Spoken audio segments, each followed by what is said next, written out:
Cek ya. Haleluya. Ya, puji Tuhan. Salam sejahtera dalam kasih Tuhan kita Yesus Kristus. Atas kebaikan dan karunia-Nya kita boleh ada sampai hari ini. Puji nama Tuhan. Setelah perjalanan kitab Roma begitu panjang, minggu ini adalah minggu terakhir pembahasan kita tentang eksposisi kitab Roma.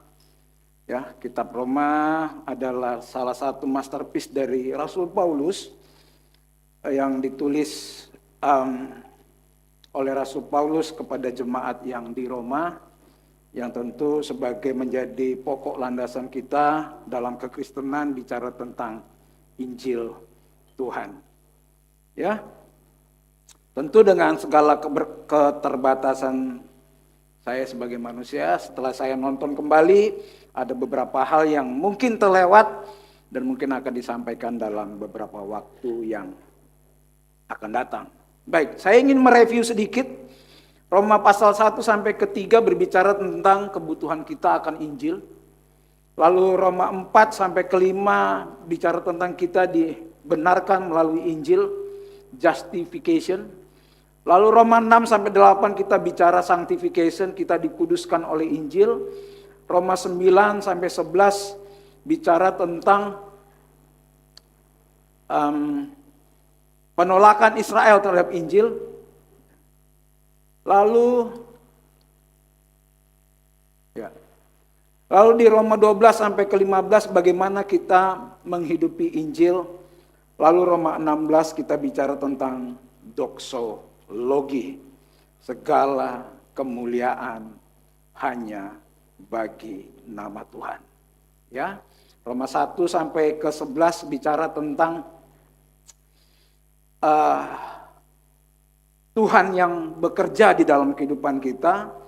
Lalu Roma 12 sampai ke 16 bicara tentang bagaimana kita mengekspresikan Injil yang sudah kita dengar. Nah, minggu lalu kita bicara tentang harmoni, dan minggu ini kita akan bicara tentang namanya budaya yang berpusat pada Injil. Saya itu kadang-kadang lihat di sosmed ada tulisan culture. Tak pikir culture ini tulisan apa gitu ya. Ternyata kultur, ya, budaya. Nah, bagaimana kita menghidupi Injil di tengah-tengah budaya dunia, dan bagaimana kita mengkalibrasi ulang hati kita, tujuan dan cara kita memandang dunia. Jadi hari ini kita akan melakukan pembacaan dari Roma 15 ayat 12 dan seterusnya sampai dengan Roma 16, ya.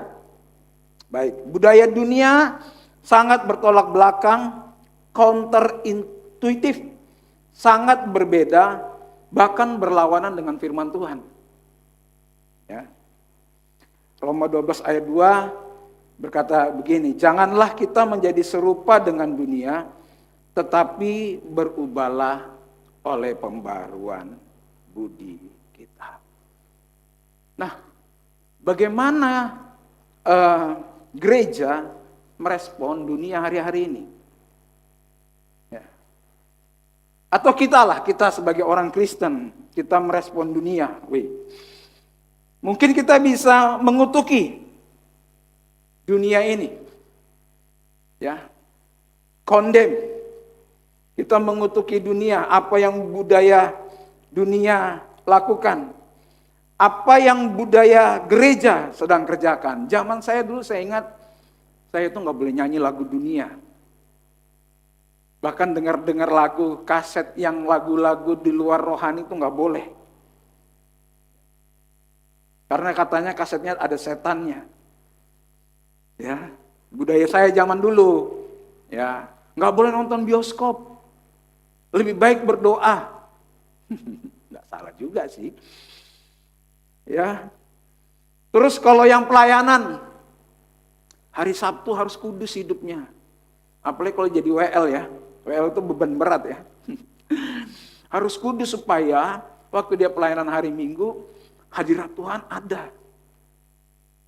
Jadi menguduskannya waktu hari Sabtu, menguduskan diri. Ya.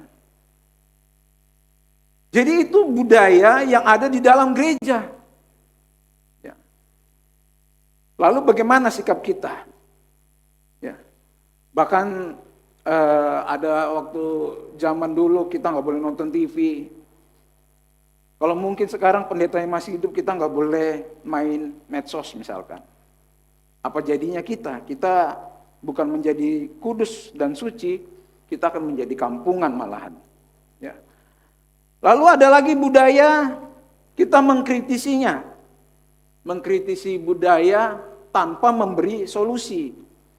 Ya kan banyak akun-akun satir, lalu menyerang gereja misalkan atau menyerang pemerintah, ya. Tapi itu adalah budaya di kehidupan kita. Ada juga yang suka meniru, ya. Meniru dunia demi menarik massa atau jemaat tanpa esensi Injil. Ya.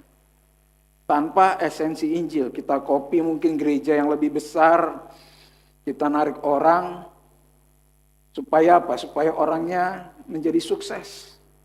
Gereja menjadi motivator. Kalau ikut Tuhan, pasti sukses. Ya.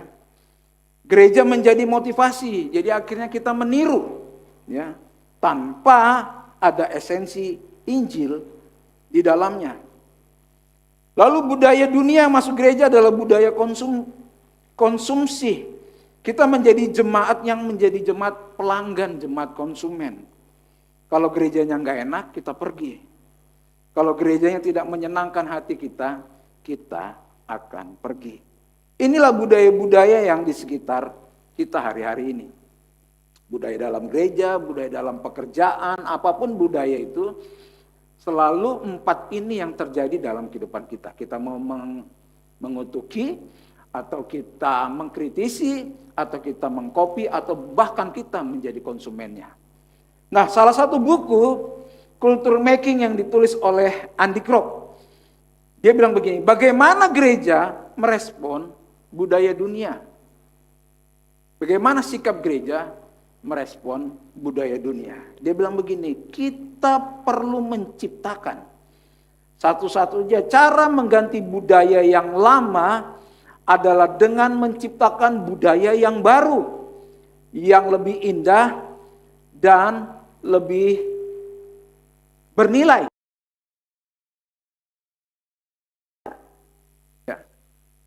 Hari ini saya mau tanya kepada kita semua, masih ada yang pegang handphone yang bukan Android?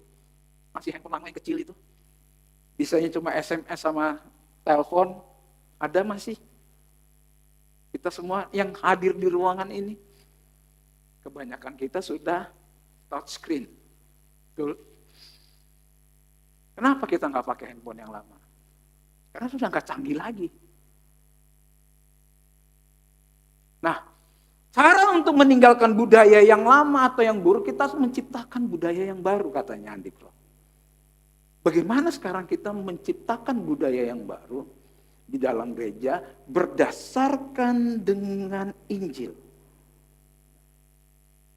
Rasul Paulus menulis di bagian akhir dari surat Roma pasal 15 dan 16, inilah budaya yang perlu kita bangun bagi kita yang sudah terdampak oleh Injil dan telah diselamatkan di dalam Kristus. Jadi budaya yang akan kita bangun tentu kita lebih dahulu yang sudah terdampak oleh Injil dan kita tahu bahwa kita telah diselamatkan di dalam Kristus. Kita sudah belajar dari pasal 1 sampai dengan ke pasal 11. Ya. Kita akan mulai masuk pembacaan Roma 15 ayat yang ke-12 sampai dengan. Dan selanjutnya kata Yesaya, Taruk dari pangkal Isai akan terbit, dan ia akan bangkit untuk memerintah bangsa-bangsa. Dan kepadanyalah bangsa-bangsa akan menaruh harapan. Semoga Allah, sumber pengharapan, memenuhi kamu dengan segala sukacita dan damai sejahtera dalam iman kamu, supaya oleh kekuatan Roh Kudus kamu berlimpah-limpah dalam pengharapan. Jadi pilar yang pertama, bagaimana kita membangun budaya yang penuh pengharapan.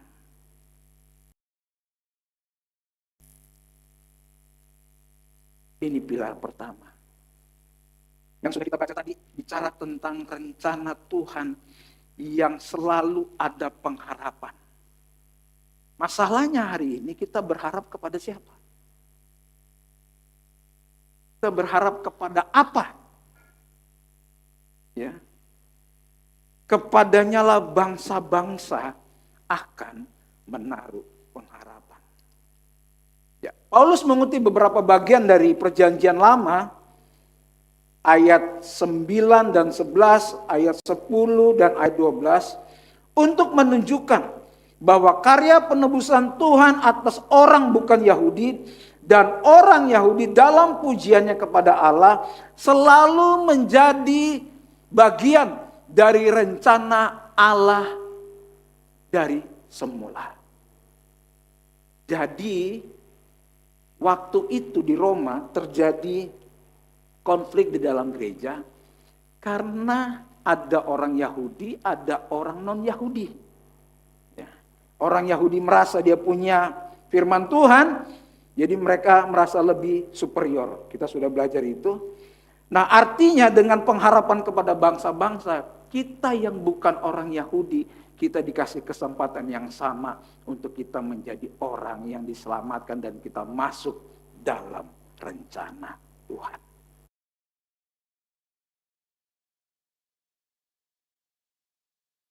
Memberikan damai sejahtera kepada kamu yang jauh dan damai sejahtera kepada mereka yang dekat. Karena oleh Dia kita, kedua pihak dalam satu roh berjalan, saya ulangi, dalam satu roh beroleh jalan masuk kepada Bapa. Demikianlah kamu bukan lagi orang asing dan pendatang, melainkan kawan sewarga dari orang-orang kudus dan anggota-anggota keluarga Allah.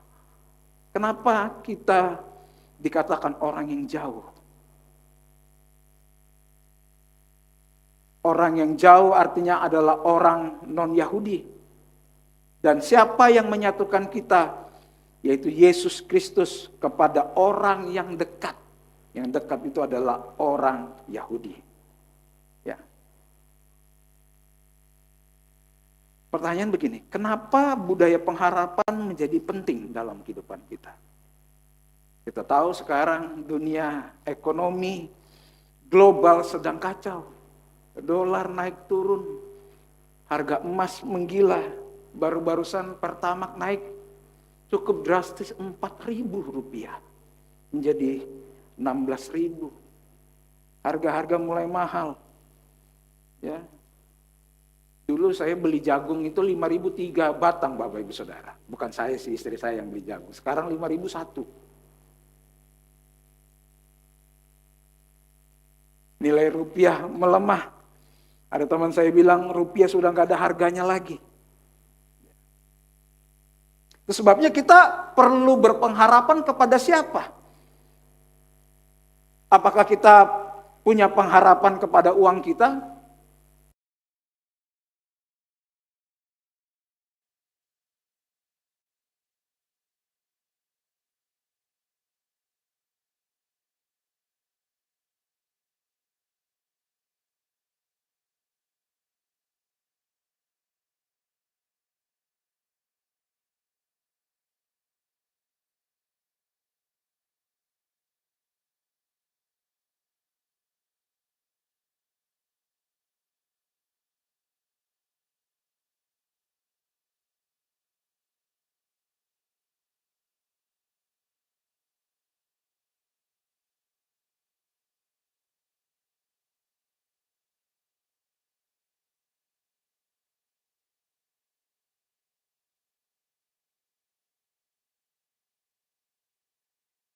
Penebusan Kristus yang jauh menjadi dekat. Bangsa non-Yahudi dan orang Yahudi, kita semua menjadi keluarga Allah. Segala sesuatu yang dibutuhkan untuk kita bisa bertahan, kita beriman, tidak mundur dari perjalanan iman. Kita sering pikir Tuhan mengaruniakan segala sesuatu itu, Tuhan kasih duit yang banyak sama kita. Tuhan gak kasih kita penyakit, Tuhan gak kasih kita tantangan. Sebenarnya segala sesuatu yang Tuhan berikan itu adalah Tuhan memberikan kepada kita untuk kita bertahan. Kita punya iman untuk menghadapi segala situasi. Dan Tuhan memberikan kekuatan untuk kita tidak mundur dari perjalanan iman kita. Itu yang Tuhan berikan. Seringkali kita berpikir Tuhan akan memberikan kita kekayaan supaya kita bisa menghadapi kehidupan ini. Tuhan yang memberikan kekuatan kepada kita. Ini yang pertama, bicara tentang membangun pengharapan di dalam Tuhan. Pilar kedua, tujuan kekal. Budaya yang melihat segala sesuatu untuk melayani tujuan yang kekal. Ya, nanti Bapak Ibu baca ayat 14 sampai 33 di Roma pasal 15 tadi. Itu berbicara mengenai kesaksian mulai dari motivasi. Ya, mulai dari motivasi. Tujuan hidup dan misi dari Rasul Paulus sebagai orang yang telah ditebus, yang dikerjakan untuk sesuatu yang mulia, yaitu memuliakan nama Tuhan. Ya, Roma 15 ayat 20, bahasa Indonesia masa kini, Rasul Paulus bilang begini, cita-cita saya ialah memberitakan kabar baik dari Allah di tempat-tempat di mana orang belum tentu mendengar, itu maksudnya. Salah ketik. Di mana orang belum mendengar tentang Kristus. Kalau saya hari ini bertanya kepada kita semua, apa cita-cita kita? Saya tidak menyuruh kita menjadi Rasul Paulus, buka gereja dan segala macam, kecuali kalau Bapak Ibu Saudara ada yang dipanggil jadi hamba Tuhan. Tentu ada yang cita-cita jadi dokter, ada yang cita-cita jadi pilot mungkin, ada yang bercita-cita jadi tentara, atau ada yang bercita-cita jadi ilmuwan, ada yang bercita-cita jadi polisi, ya. Atau ada beberapa anak Gen Z sekarang saya tanya, kamu pengen jadi apa? Saya pengen jadi orang kaya. Saya pengen menjadi orang sukses. Saya ingin menjadi orang terpandang. Ya. Atau pernah mendengar saya ingin jadi orang. Lah selama ini bukan orang. Ya. Itu semua baik. Tidak salah itu Bapak Ibu Saudara. Kita punya cita-cita untuk kedepannya dalam kehidupan dunia ini. Tapi itu semua tidak ada hubungannya dengan kekekalan. Siapa yang bisa menjamin pencapaian kita bisa kekal? Ada. Apa yang kita cari di dunia ini tidak ada hubungannya sama kekekalan. Bagaimana dengan kehendak Tuhan? Seandainya Tuhan mempercayakan kita berhasil, cita-cita kita terpenuhi,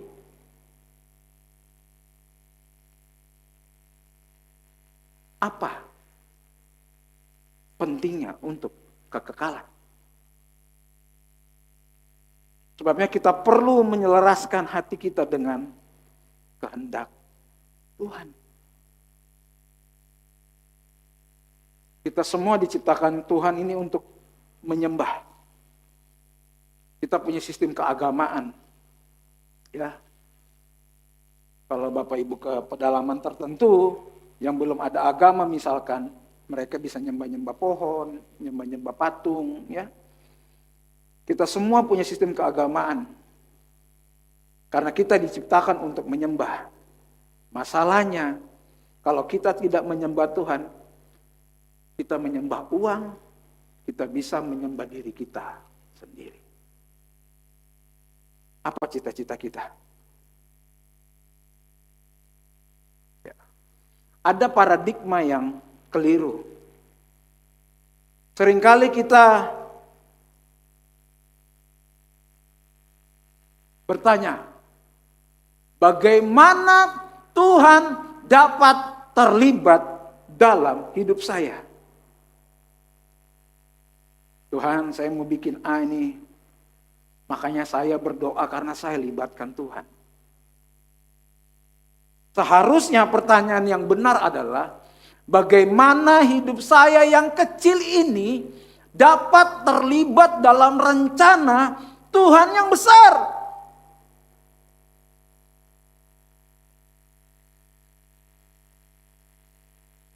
Paradigma keliru bagaimana Tuhan dapat terlibat dalam hidup saya sehingga saya sukses. Agar toko saya diberkati, karir saya bagus, nilai saya bagus. Paradigma Injil, bagaimana hidup saya yang kecil ini dapat melihat dan terlibat dalam rencana Tuhan yang besar. Profesi kita, kepintaran kita, dan dana yang dipercayakan Tuhan untuk kita, supaya kita terlibat dalam narasi kekekalan.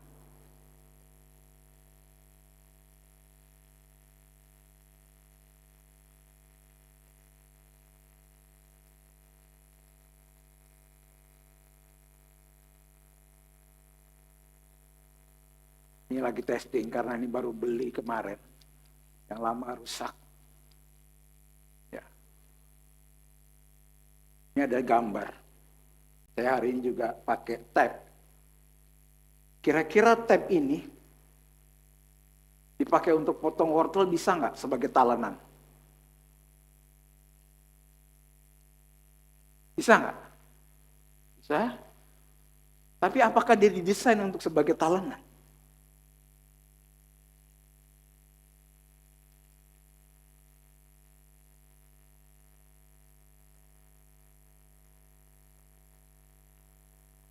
Seringkali hidup kita Tuhan ciptakan untuk kemuliaan Tuhan. Tapi kita pakai menjadi fungsi yang lain.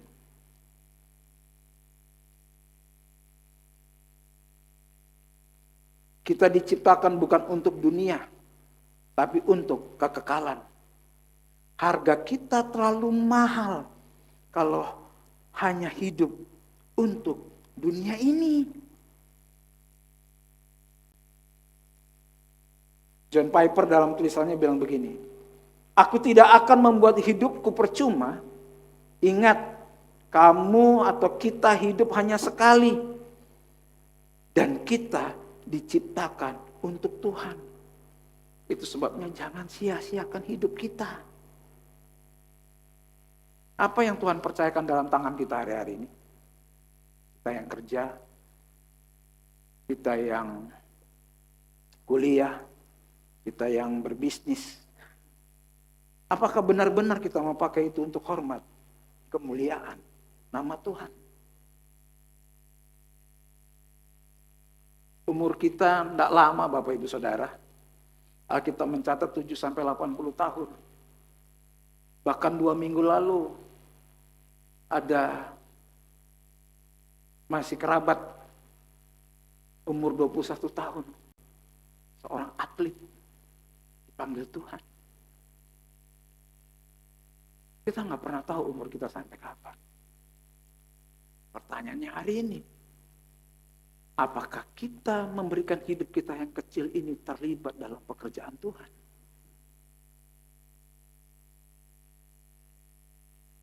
Padahal 3 hari sebelumnya saya lihat bapaknya posting, dia dapat medali. Dia atlet karate Samarinda.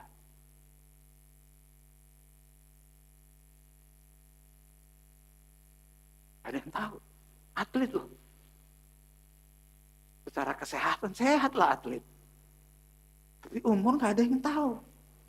Sebabnya perlu kita merenungkan. Apakah kita sudah memuliakan Tuhan dengan apa yang kita miliki? Karena hidup ini sementara.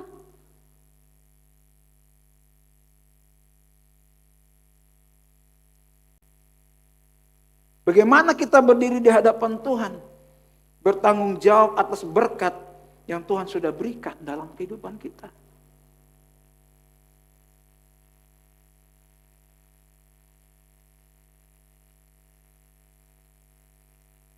Sebabnya kita perlu membangun budaya untuk memuliakan nama Tuhan. Apa yang Bapak Ibu Saudara bisa kerjakan dalam pekerjaan Tuhan? Berikanlah itu. Yang sebenarnya Tuhan gak perlu duit. Gereja kadang-kadang perlu duit. Tapi bukan itu poinnya. Poinnya adalah hidup kita yang sementara ini. Apakah kita terlibat dalam kekekalan?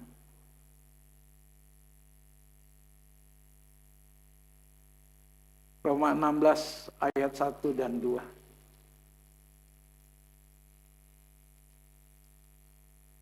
Aku meminta perhatianmu terhadap Febe, saudari kita yang melayani jemaat di Kengkrea, supaya kamu menyambut dia dalam Tuhan, sebagaimana seharusnya bagi orang-orang kudus, dan berikanlah kepadanya bantuan bila diperlukannya, sebab ia sendiri telah memberikan bantuan kepada banyak orang, juga kepadaku sendiri. Sampaikan salam kepada Priskila dan Aquila, teman-teman sekerjaku dalam Kristus.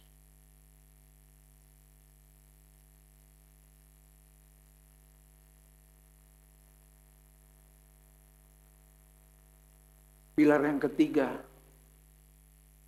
kita perlu membangun budaya untuk menghargai dan menghormati orang lain.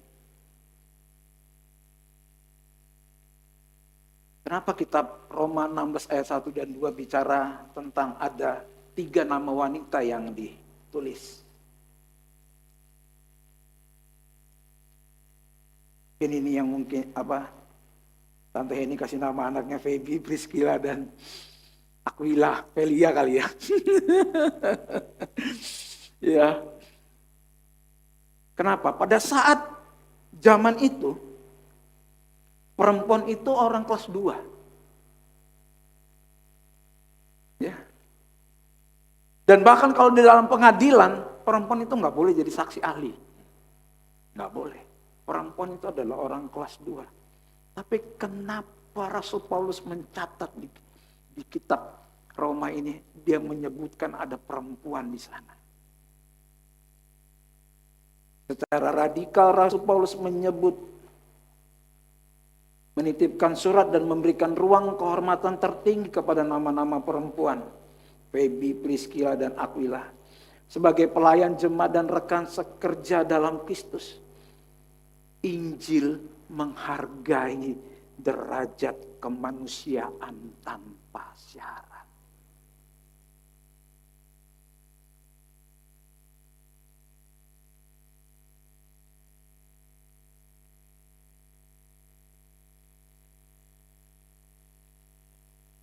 Kita baca dulu di Galatia 3 ayat 28. Dalam hal ini tidak ada orang Yahudi atau orang Yunani, tidak ada hamba atau orang merdeka, tidak ada laki-laki atau perempuan, karena kamu semua adalah satu di dalam Kristus Yesus. Roma 16 ayat 22. Salam dalam Tuhan kepada kamu dari Tertius, yaitu aku yang menulis surat ini. Kisah Para Rasul 20 ayat 4. Ia disertai oleh Sopater anak Pirus dari Berea dan Aristarkus dan Sekundus, keduanya dari Tesalonika. Ternyata Tertius, Sekundus ini bukan nama orang, Bapak Ibu. Ini yang terjadi di Roma 16, nama Ampliatus dan Stakis. Status abad pertama mereka seorang ningrat. Ya, status dalam Injil saudara terkasih dalam Kristus. Lalu tadi kita baca ada Urbanus. Urbanus itu rakyat jelata. Ya. Status dalam Injilnya juga disebut saudara terkasih. Lalu bagaimana dengan Tertius dan Sekundus? Ternyata mereka itu adalah budak. Jadi zaman dulu budak itu nggak punya nama, mereka dikasih nomor.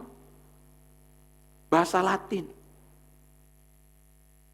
Budak hanya dipanggil dengan nomor.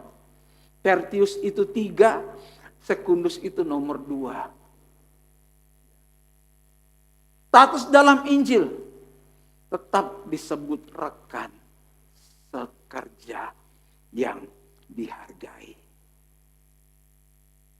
Artinya apa? Injil menghancurkan tembok segregasi. Dalam Kristus tidak ada lagi pemisah ras. Kita mau orang Jawa, Tionghoa, Batak, Madura, Dayak. Tidak ada lagi istilah pribumi non pribumi. Atau ada kelas sosial. Orang kaya, orang miskin. Sedangkan budak aja dihargai di dalam Alkitab.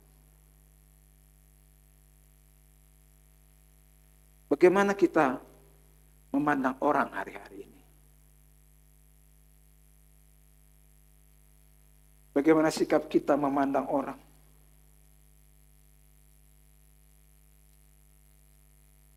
Tapi saya mau kasih tahu kepada kita semua. Jika kita hari ini merasa tidak berharga, kita merasa gagal, kita merasa tidak bernilai, karena kita mungkin belum punya pekerjaan yang baik, mungkin status pendidikan kita belum bagus, terus kita mengalami banyak kegagalan. Dengar, kalau budak saja ditulis dalam Alkitab, maka kabar baiknya kita semua adalah orang yang berharga di mata Tuhan.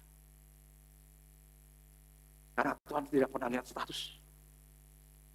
Tidak pernah. Bahkan Tuhan tidak pernah melihat kegagalan kita. Kita ini sering gagal Bapak Ibu Saudara dalam hidup ini. Ada yang sudah bekerja keras, belum berhasil. Atau mungkin kita lihat orang kayaknya kurang kerja keras, kok dia lebih berhasil dari kita.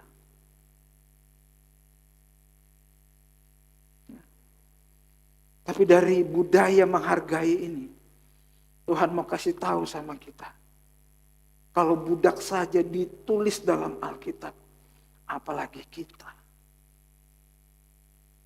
Apa kegagalan kita hari-hari ini?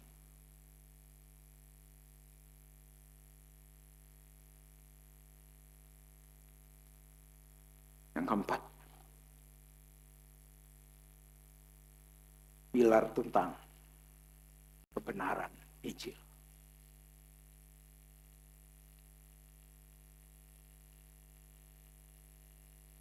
Budaya yang mengupayakan pemahaman yang benar akan Injil.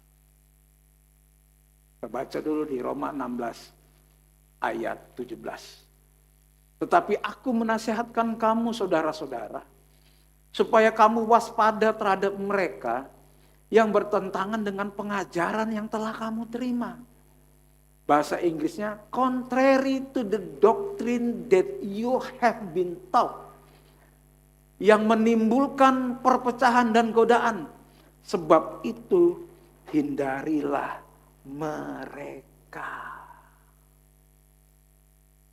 Saya dulu termasuk orang yang kalau dengar khotbah tidak suka dengar doktrin. Saya nggak suka dengan doktrin. Saya ingin yang simpel-simpel aja.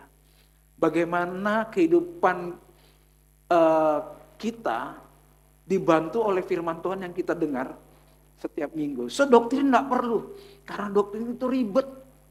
So kita nggak perlu doktrin. Hati-hati kita kalau kita nggak suka dengan doktrin. Saya tidak terlalu setuju dengan istilah udah nggak usah khotbah doktrin. Ya, kita nggak usah khotbah pengajaran. Ya. Makanya kalau Bapak Ibu perhatikan, saya dan merenungkan ya, 24 seri pengajaran kitab Roma ini, rata-rata di atas 40 menit. Saya lihat di YouTube-nya. 50 sekian menit. Bisa jadi ini membosankan Bapak Ibu Saudara. Belajarnya juga ribet. Harus banyak membuka referensi. Bandingkan dengan khotbah yang kalau engkau rajin memberi, engkau diberkati, lebih banyak pengikutnya.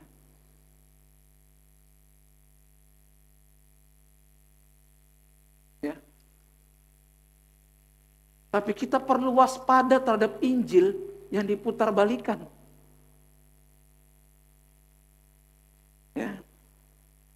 Ya, tidak sedang menghakimi, tapi ini menjadi tanggung jawab sebagai hamba Tuhan ya, untuk memberitakan Injil yang benar. Ya, sebelum ke sini kita lihat ini nih, gambar ini nih. Ada Injil palsu. Mudah kita melihatnya. Apa itu Injil palsu? Yang pertama, orientasinya berpusat kepada manusia. Siapa yang diagungkan? Siapa yang diberitakan? Pengalaman saya akan naik turun surga. Pengalaman saya akan dapat berkat Tuhan. Orientasinya berpusat pada manusia. Menjadikan mujizat dan berkat sebagai tujuan akhir. Kamu nanti diberkati.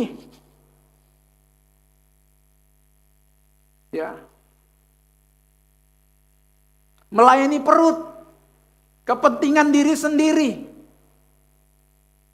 muluk-muluk, dan menipu hati yang tulus. Itu makanya Tuhan sedang marah sama kamu, makanya kamu sial terus. Lalu bagaimana indikasi Injil yang asli? Injil yang asli berorientasi, berpusat kepada karya salib Kristus.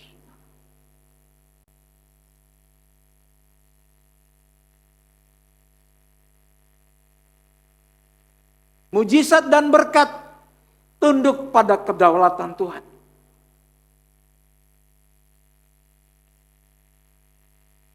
Injil asli selalu menghasilkan pertobatan dan penyangkalan diri.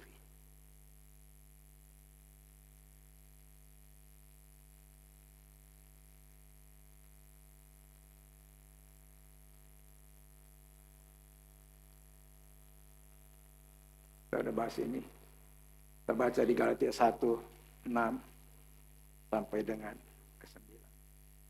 Rasul Paulus bilang begini, aku heran bahwa kamu begitu lekas berbalik daripada Dia yang oleh kasih karunia Kristus telah memanggil kamu dan mengikuti suatu Injil lain yang sebenarnya bukan Injil.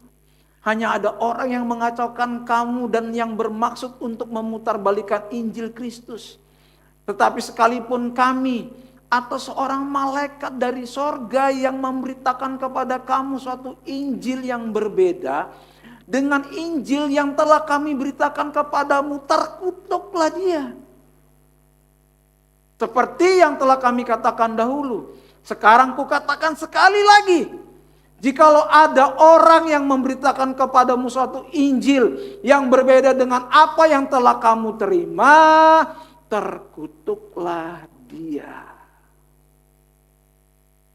Jadi kalau kita dengar Injil yang hanya menyenangkan hati kita, yang menyenangkan pikiran kita, ya kita pikir itu berkat, padahal itu berkat yang palsu, maka terkutuklah dia. Rasul Paulus sudah mencatat, kok aku heran, kok kamu cepat banget berbalik daripada Injil yang benar. Kenapa?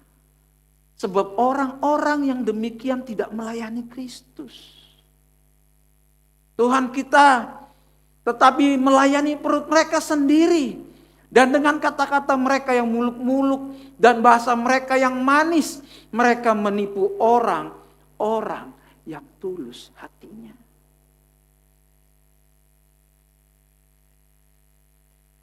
Makanya kita diajar di tempat ini. Kita memiliki budaya yang selalu kembali kepada Injil atau doktrin yang benar. Supaya kita tidak diombang-ambingkan. Kok nggak bisa lagi? Slide berikutnya.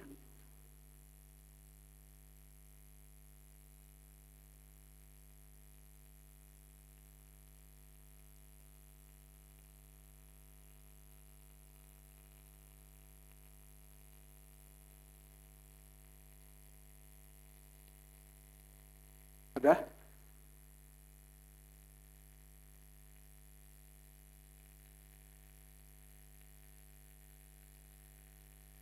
Kok bisa di next dari sana?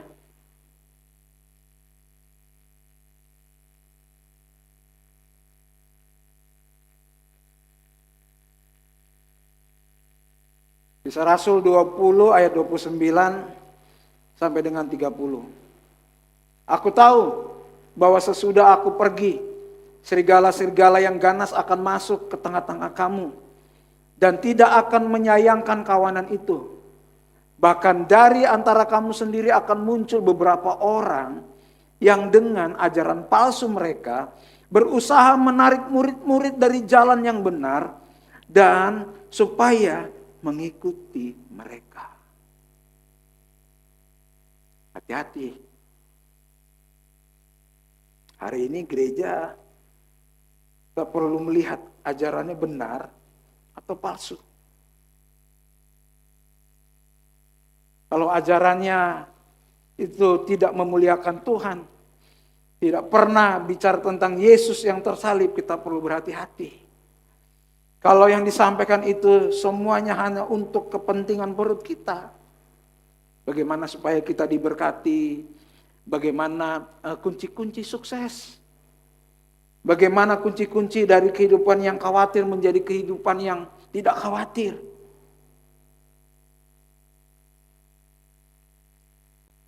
Kita perlu berhati-hati. Nah, di Roma pasal 16 kita bicara tentang doksologi.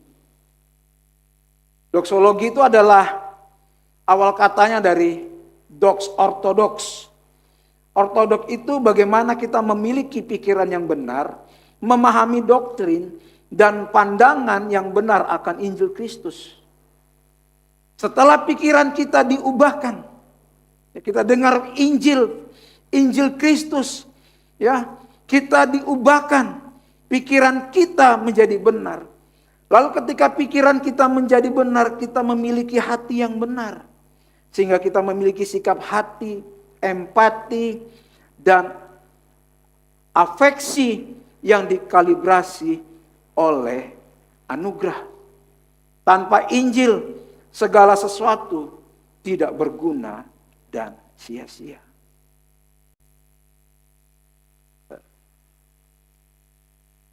Nah, bagaimana budaya yang berpusat kepada Injil? Bagaimana? Pertama, kita perlu membangun budaya berharap kepada sesuatu yang tidak tergoncangkan. Lalu kita terlibat dalam rencana Tuhan yang besar. Yang ketiga, kita meruntuhkan tembok segregasi sosial.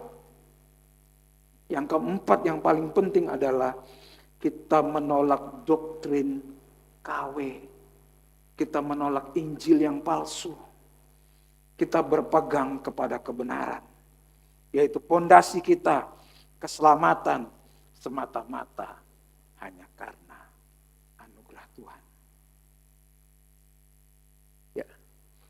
1 Korintus 2 ayat 9.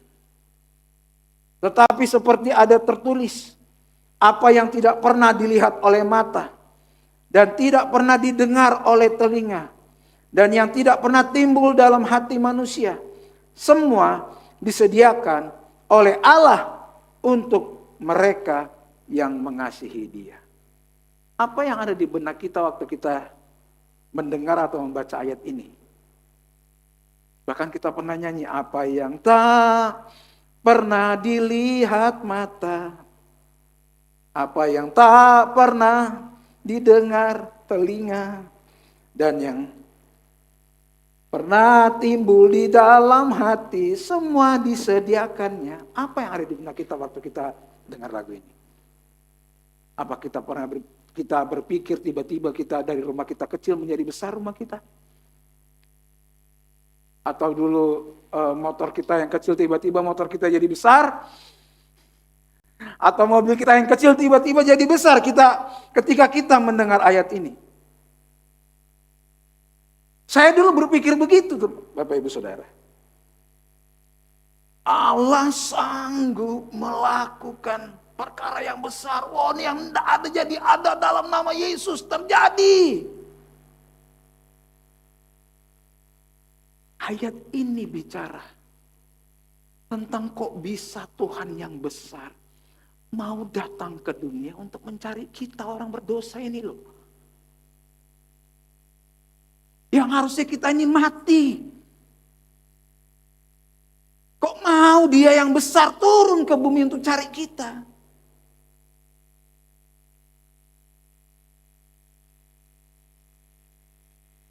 Tuhan yang mulia itu mau masuk ke dalam dunia dan lahir di palungan, tempat makanan ternak. Supaya orang yang paling hina sekalipun tidak akan ditolak oleh Allah. Ini ayat ini. Bukan miskin jadi kaya, Bapak Ibu.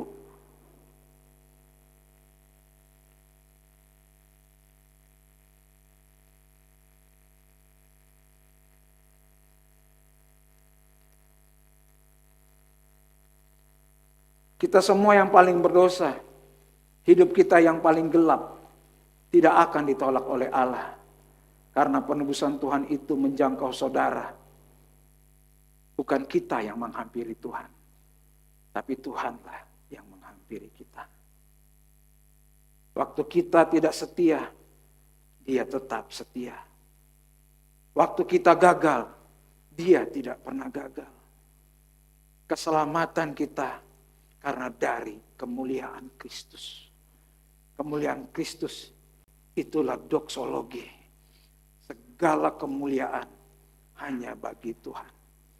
Bukan tangan kita yang megang tangan Tuhan, tapi tangan Tuhan yang memegang kita.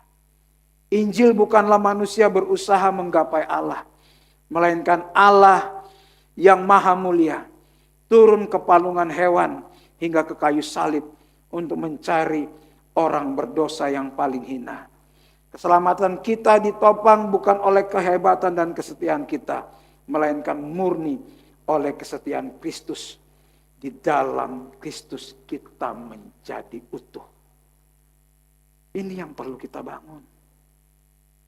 Jadi suatu saat Bapak Ibu ya mendengar Injil yang lain, telinga kita langsung tuning. Yang kerja di bank, kasir-kasir itu, ya kan, diajarin karena setiap hari pegang uang yang asli.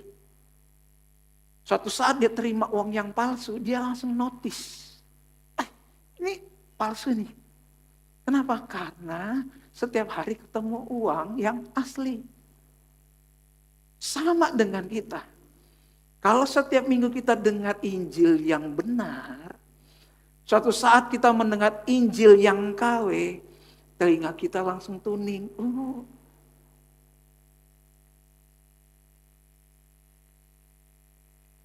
Dari keempat itu semua. Saya undang pemain musik. Bagaimana kita mengkalibrasi hati kita?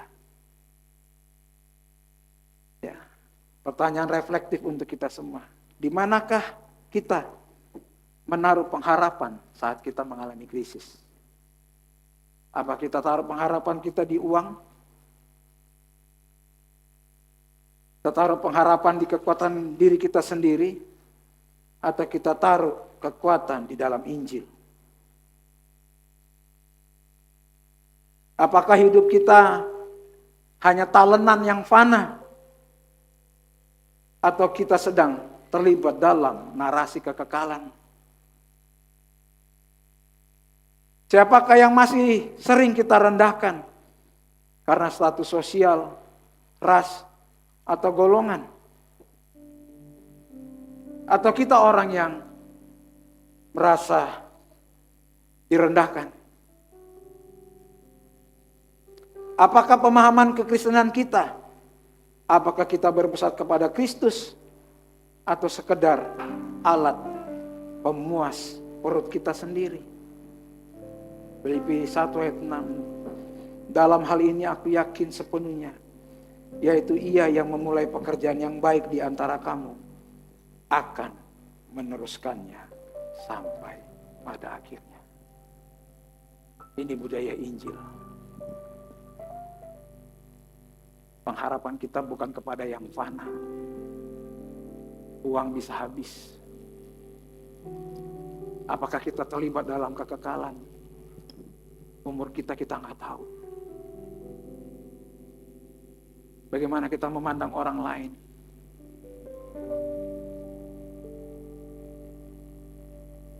Yang keempat, bagaimana kita membangun budaya kepada kebenaran Injil. Lo nggak usah ragu kalau sering-sering bahas firman Tuhan. Aduh, nggak bisa aku ngomong firman Tuhan kepada orang lain karena aku sendiri hidupku nggak benar. Kita semua nggak ada yang benar.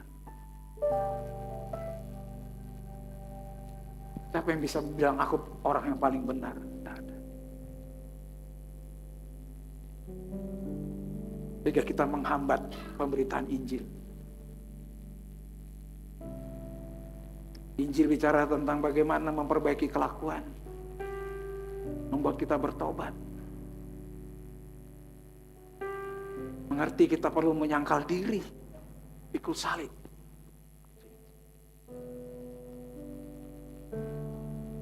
Bukan miskin jadi kaya.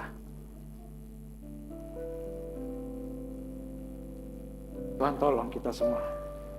Ayo kita bangkit berdiri dan kita langsung akhiri ibadah kita.